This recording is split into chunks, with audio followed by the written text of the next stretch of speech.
Brian, can you tell me, we're standing on a roughly 20-foot pile of rocks from the railway, I guess. And the unfortunate thing, if you can explain, this is your property. Yeah, this is my property, and CN are continually infringing on it. We've had them move steel rails off. We've had them move a whole bunch of garbage that they had stored on it over the years. And this is the latest. There's probably 10 or 20,000 tons of gravel here that they've dumped on the property. You didn't know anything about it, just came by and saw it one day? Yep, I came by tonight doing an inspection and saw it. It wasn't here last week. No notification, no anything? No, they don't talk to anybody, they just do it. And you did a survey because you've had this issue for a number of years, I take it, and please correct me if I'm wrong, but you've had an issue for a number of years with the rails and that. So you did a survey, so the orange fluorescent poles, pegs are clearly marked your property. That's right, that's correct. And I've asked CN to put a fence up and they just ignore me. One of the markers is buried. Yes. Actually, one we're standing is buried under about 20 feet of gravel right now.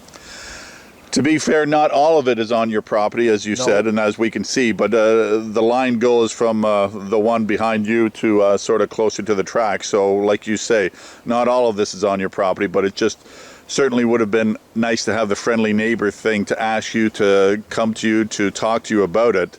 And obviously, you can say yay or nay if you want it on your property. Oh yeah, if they want to rent the property, I can make arrangements to do that. The price will be pretty exorbitant right now, though. And what frustrates you is hard to get a hold of CN. Yes. There are no local contacts, nothing's published.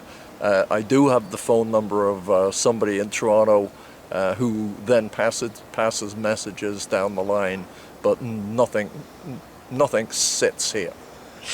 And it's been this way since, like, for years? Yes, for years, yeah. And like you say, this isn't the first time. It's the first time I take it this much has happened, but previously it's been rails? It's been rails and wooden debris and stuff like that. I guess last question, what do you do? Make phone calls and make noises, and I guess the next thing is to contact my lawyer and have him contact them and see if they like that. Certainly unfortunate, though, for something like this. This is pretty obvious whose property it is, and it's obvious that it's not their property. Yes. And they did the same thing about 3 months ago with a whole pile of railway ties. They just came and piled them on my property. They did eventually move them when I complained. Brian, can you tell me, you were saying at one point even the CN, I guess, called the police on you? Yes, they did. I was in clearing out some of the brush here, and somebody called the town police and the CN police because I guess they thought I was on CN property, and in fact I was on my own property. You had left before? I left, and there was a contractor in doing some work for me who told me about it, and he got quite a kick out of it, actually. It's funny, but it's frustrating, if you can talk a little bit about that. Well, I mean, this is the thing. They seem to think that they own all this property. Just because they border on it, they think they can do what they want with it.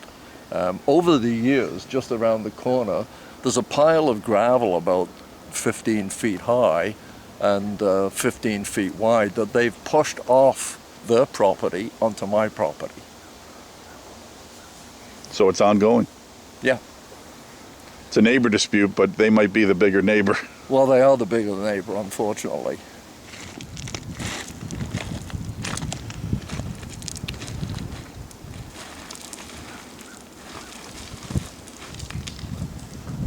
Oh, see what they've done?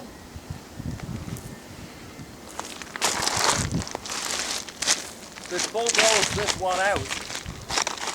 This is the middle marker from the middle of the pile.